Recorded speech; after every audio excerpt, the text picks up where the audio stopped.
एक बच्चे के सामने अचानक 100 मीटर लंबा एक विशालकाय सांप प्रकट हो गया।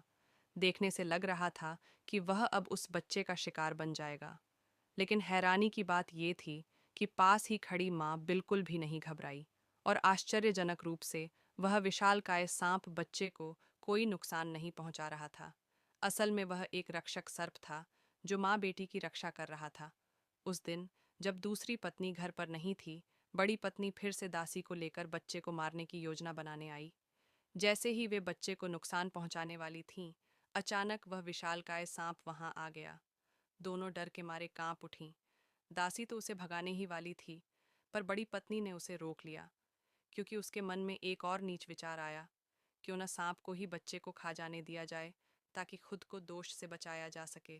पर उन्हें यह उम्मीद नहीं थी कि वह सांप न केवल बच्चे को नुकसान नहीं पहुंचाएगा, बल्कि उसकी रक्षा करता रहेगा जब तक वह बड़ा नहीं हो जाता। जब दूसरी पत्नी वापस लौटी, तो उसने देखा कि सांप बच्चे के पलंग के पास बैठा है।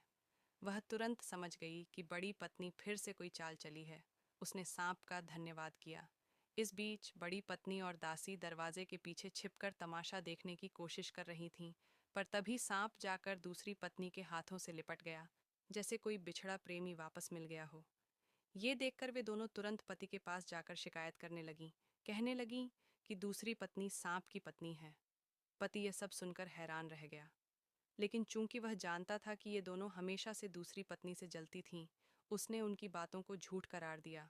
पर बड़ी पत्नी कहाँ मानने वाली थी। उसने ठान लिया था कि वह दूसरी पत्नी को हर हाल में मिटाकर रहेगी।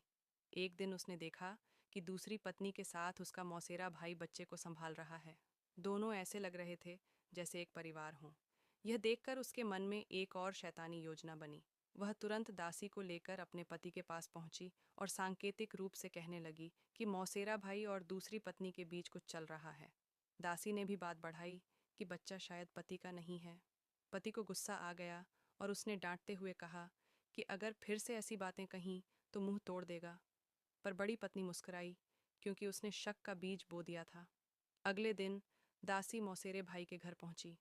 जैसे ही वह घर पर नहीं था, उसने शराब में कामोत्तेजक दवा मिला दी और फिर उसकी ओर से एक झूठा पत्र दूसरी पत्नी को भेज दिया, जिसमें लिखा था कि वह तुरंत घर आ जाए। दूसरी पत्नी